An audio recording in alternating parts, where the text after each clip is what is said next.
Hey, Triple R. How you going, DTV? Today's the 10th of the 8th. It's Monday night. Just got back from prospecting, I don't know, 3 or 4 hours ago. I left last Friday night, so I was out there 3-4 days.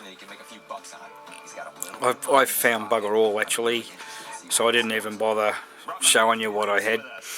But I've just been in my shed cleaning up what I did, what I call keepers. They're nothing, but I did keep a few things, so I'll just show you what they are.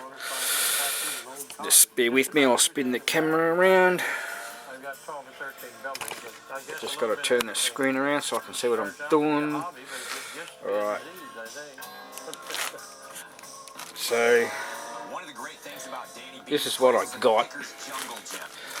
Over here we got 2 bullets. You know, that's probably 303 or 308. Same thing, that one's a bit splattered.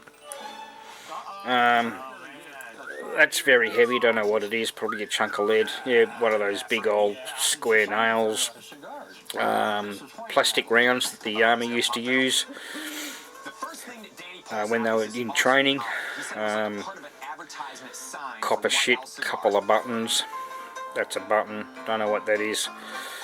That's a piece of leather off a belt with a copper or brass rivet through it. 22 shell, big deal. That's probably, I'm thinking, at the end of a old pocket knife. That's one side. You can see the little rivet through it. That's the other side. There's the different layers of metal, blades or whatever would have come through there. But I'm pretty sure I found these within a foot of it, so I reckon they're part of it. So whatever it is, maybe it's a utensil, some sort of knife or fork or whatever. That's a belt buckle that I've cleaned up. No writing on it.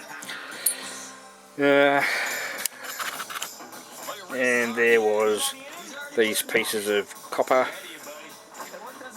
that have all sort of broken up. Then there was this lead shot musket. I don't know what they use these for, but you can see I've cleaned up a section of it just so that you can see the lead coming through, the colour of the lead. Now another thing I found was this. Now when I first found it I thought, oh yeah, lead. You always find lead in these funny melted up shapes, and a lot of people get tricked into thinking they're gold. But anyway, the only reason why I kept this bit of lead was because I thought it looked like a duck. This bit here was actually sticking out a bit further. I just broke it off before when I was cleaning it up. And I kept it because I thought maybe it's a lead duck, like an old child's toy. You know, because I used to make toy figurines out of lead in the old... Hang on, fuck it, I've got to turn the telly down. Shut up. Come on, mute button. Thank you.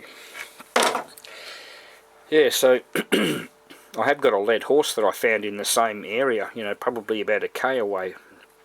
Much bigger than this one, but I thought that was a lead duck, so I brought it home and I was cleaning it up and the beak broke off. When it broke off I thought, that looks a different colour than what the lead did, so I've cleaned it up a bit more.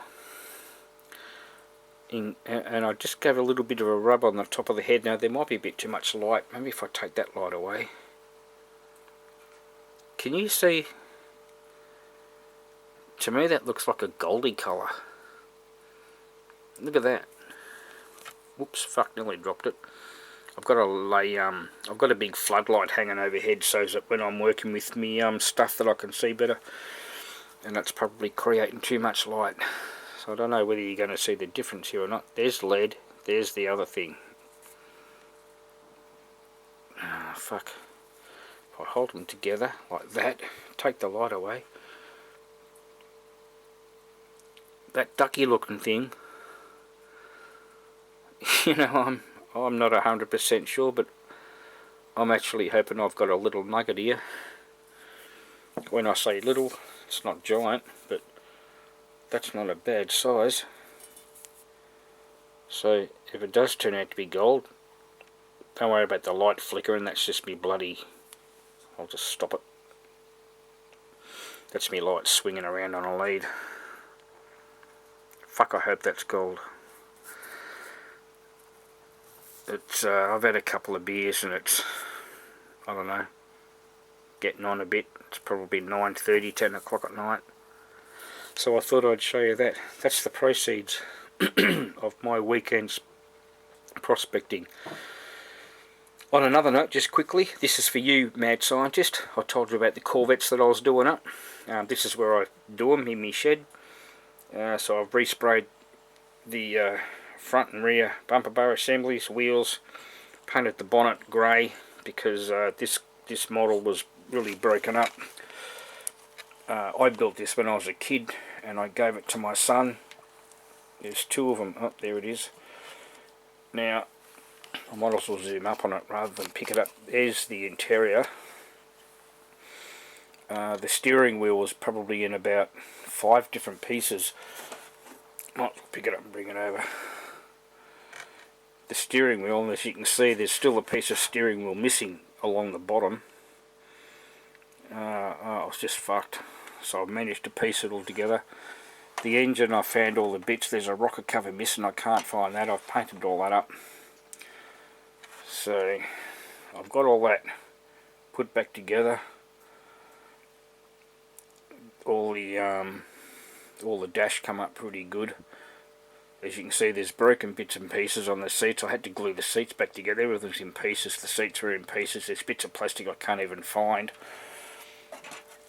And the body is up there. And like I said, MS, I was painting this. Where the fuck is it? No, that's it. I was painting this to make it look like a rat rod because the car is that badly damaged. There's no point doing it up into like a show car anymore, like it was when I bought it as a kid. But here it is. You can see all the cracks through the roof. Like this was just all smashed to pieces. It was just all completely caved in. Same as the back window, the front window. I had to find all the different pieces of plastic to make up the front and back windscreens and glue them together before I could put it back into the body. But I've put a flat black strip down the side just to give it a bit of, I don't know, different look. I just marked it up and sprayed it. So it's doesn't look anything like it did in its heyday, mad scientist, but hopefully it'll come up nice as a rat rod sort of thing. As you can see, there's my hand. It's a pretty big model, and got a lot of work to do putting it all back together. But like I showed you in that photo, this is one of my favourite Corvette shapes. I know a lot of people aren't real keen on Corvettes because they reckon they're shit. You know, I know they didn't break too well and all that, but to me they're just lovely cars. So it won't be too long until I've got the body on that. Once I've got the body on the chassis, then I can start putting all the other bits on. Like the bonnet there. There's the bonnet. I can only find 3 wheels or wheel centres. So I don't know what I'm going to do there. And I can only find 3 bloody tyres too. These are all original ones. 1, 2, 3. 1, 2, 3. So I don't know what I'm going to do to finish it off, but hopefully I'll make something out of it. Anyway, this has been Triple R. Thank you.